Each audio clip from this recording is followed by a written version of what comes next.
अस्सलामुअलैकुम। उम्मीद है कि आप सब खैरियत से होंगे। Welcome back to our YouTube channel the extreme academy.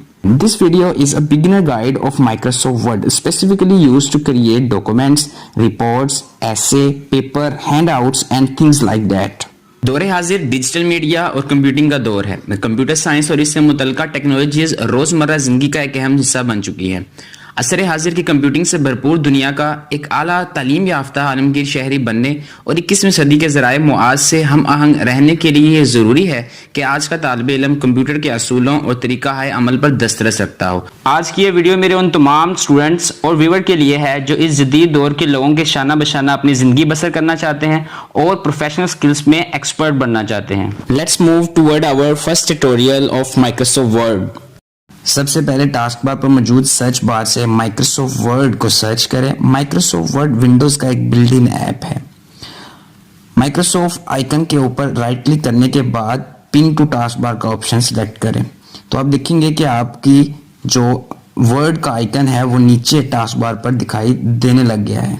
इस आइकन पर क्लिक करने से MS वर्ड ओपन हो जाएगा और इसका इंटरफेस कुछ इस तरह का है। इस इंटरफेस के कुछ फीचर्स के बारे में बात कर लेते हैं कि इसके हर पार्ट को क्या नाम दिया जाता है। तो इसको समझाने के लिए मैं आपको एक डायग्राम जो मैंने खुद तैयार की है, इससे आपको बहुत आसानी से चीज़ें समझ आना शुरू हो जाएंगी।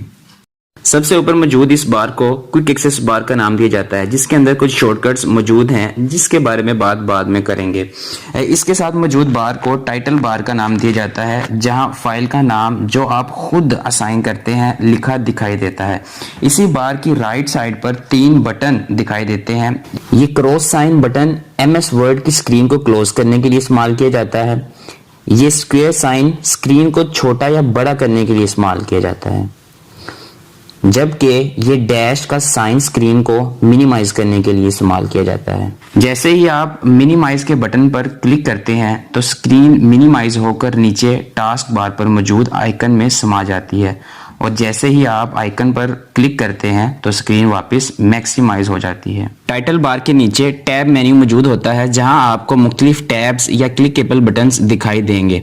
जैसे ही आप किसी एक टैब पर क्लिक करते हैं तो हर टैब के अलग-अलग ड्रॉप डाउन्स या सब आइकन्स नीचे एक बार में दिखाई देते हैं, जिसे रिबन का नाम दिया जाता है। ये रिबन टैब मेन्यू के साथ लिंक्ड होते हैं।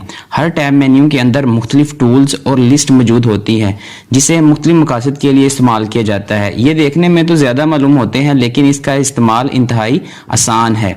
Soon you will be expert. Ribbon के बिल्कुल नीचे और बाईं तरफ नंबरिंग लिखे 2 रूलर्स मौजूद होते हैं। इन्हें पेज पर मौजूद डाटा की मार्जिन या बाउंड्री सेलेक्ट करने के लिए इस्तेमाल किया जाता है। रूलर्स का सफेद हिस्सा पेज के उस हिस्से की निशानदेही करता है जहां आप लिख सकते हैं। अगर आप चाहते हैं कि रूलर स्क्रीन पर दिखाई ना दे तो क्लिक व्यू अनटिक रूलर। इसी तरह रूलर को दोबारा भी लाया जा सकता है। स्क्रीन के नीचे और दाईं तरफ स्क्रॉल बार मौजूद होती है, जिन्हें पेज को ऊपर नीचे दाएं बाएं करने के लिए इस्तेमाल किया जाता है। स्क्रीन पर सबसे नीचे स्टेटस बार मौजूद होती है। बाईं तरफ आपको इस्तेमाल किए गए पेजेस, इन पर लिखे गए वर्ड्स और ग्रामर की गई गलतियों और इस्तेमाल की जाने वाली लैंग्वेज के बारे में पता चलता रहता है। स्टेटस बार पर दाईं तरफ प्लस का साइन पेज के व्यू को बड़ा करने, जबकि माइनस का साइन व्यू को छोटा करने के लिए इस्तेमाल किया जाता है और इसे जूम स्लाइडर कहते हैं। इसी के साथ पेज के मुख्तलिफ लेआउट मौजूद हैं। प्रिंट लेआउट पर हम अपना डाटा टाइप करते हैं। स्क्रीन के सेंटर में मौजूद ये व्हाइट एरिया डॉक्यूमेंट एरिया है। ये दरअसल एक पेज है जिसे टाइपिंग के बाद प्रिंट किया जा सकता है या शॉर्ट फॉर्म में ही सेव किया जा सकता है। जैसे ही आप कोई डॉक्यूमेंट्स बनाने के लिए माइक्रोसॉफ्ट वर्ड को ओपन करें तो सबसे पहले अपने पेज के साइज की सिलेक्शन कर लें कि आपको किस तरह का पेज दरकार है। पेज साइज सेलेक्ट करने के लिए click page layout, click size. जैसे ही आप साइज पर क्लिक करते हैं तो पेज साइज की एक लिस्ट ओपन हो जाती है। आमतौर पर इस्तेमाल किए जाने वाले साइजेस में लीगल साइज और A4 साइज शामिल है, जिसे आप अपने question papers, CV, reports, assignments, notes वगैरह बनाने के लिए इस्तेमाल कर सकते हैं। हर साइज के नाम के नीचे इसकी मेजरमेंट्स भी मौजूद हैं, जिससे आप हर साइज की हार्ड या फिजिकल लुक के बारे में अंदाजा लगा सकते हैं। Select A4। पेज साइज की सिलेक्शन के बाद हमें पेज की ओरिएंटेशन को सिलेक्ट करना होता है। Click page layout, select orientation. यहाँ भी हमें 2 ऑप्शंस देखने को मिलते हैं, portrait and landscape. Select portrait, select landscape. आपको दोनों ओरिएंटेशन में फ़र्क समझ आ गया होगा। अब हम पेज के मार्जिन्स को चेंज करना सीख लेते हैं। Select page layout, click margins. यहाँ भी आपको ड्रॉप डाउन लिस्ट दिखाई देगी जहाँ by default normal margins select है, जिसे आप अपनी मर्जी से तब्दील कर सकते हैं। अगर आप लिखी गई पैमाइश पर गौर करें तो आपको हर नंबर के ऊपर छोटी छोटी 2 लाइंस नजर आएंगी। ये लाइन लेंथ के यूनिट इंच को जाहिर कर रही हैं।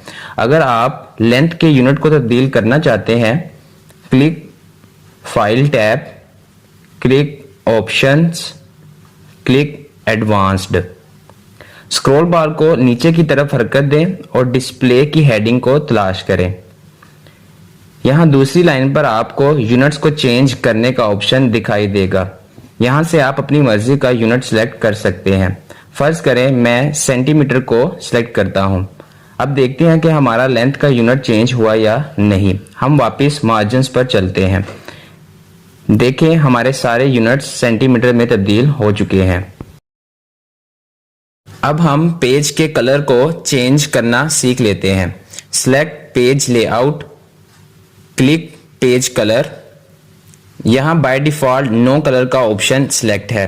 आप ऊपर मौजूद कोई भी कलर सिलेक्ट कर सकते हैं। अगर इन कलर में से आपको कोई भी कलर पसंद नहीं तो नीचे मौजूद मोर कलर के ऑप्शन पर क्लिक करें और अपनी मर्जी का कलर इस्तेमाल करें। अब एक ऐसा टूल और फीचर जिसको सीखने के बाद आप वाकई अपने आप को प्रोफेशनल तस्वुर करना शुरू कर देंगे। Select page layout, click page colour, select fill effects. यहाँ ऊपर आपको 4 इफेक्ट्स नजर आएंगे। ग्रेडियंट में आप 1 या 2 कलर का मिक्सचर इस्तेमाल कर सकते हैं। 1 कलर में पेज कुछ ऐसा दिखाई देता है। यहाँ भी आप कलर चेंज कर सकते हैं।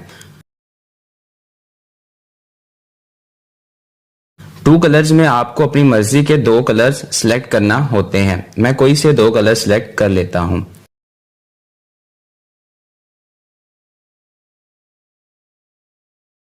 इसी तरह टेक्सचर इफेक्ट में से आप कोई सा एक इफेक्ट इस्तेमाल कर सकते हैं।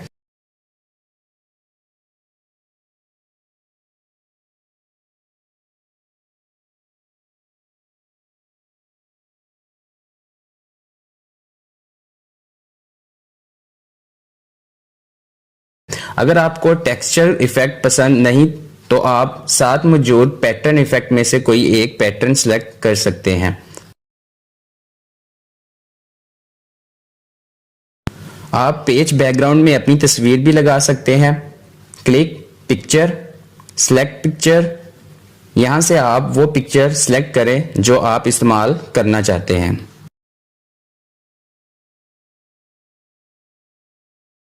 MS वर्ड में अपने काम करने की स्पीड को बढ़ाने और टाइम सेव करने के लिए आपको MS वर्ड के शॉर्टकट कीज का इल्म होना ज़रूरी है। मैं हर वीडियो के लास्ट पर इसी तरह आपको चंद शॉर्टकट अरसाल कर दिया करूंगा जिसे आप ज़रूर याद कर लीजिएगा, क्योंकि आगे आने वाली वीडियोस में इनका इस्तेमाल किया जाएगा। ट्यूटोरियल 2 में आपको पेज बॉर्डर, वाटरमार्क और होम टैब में मौजूद दीगर टूल्स के बारे में सिखाया जाएगा।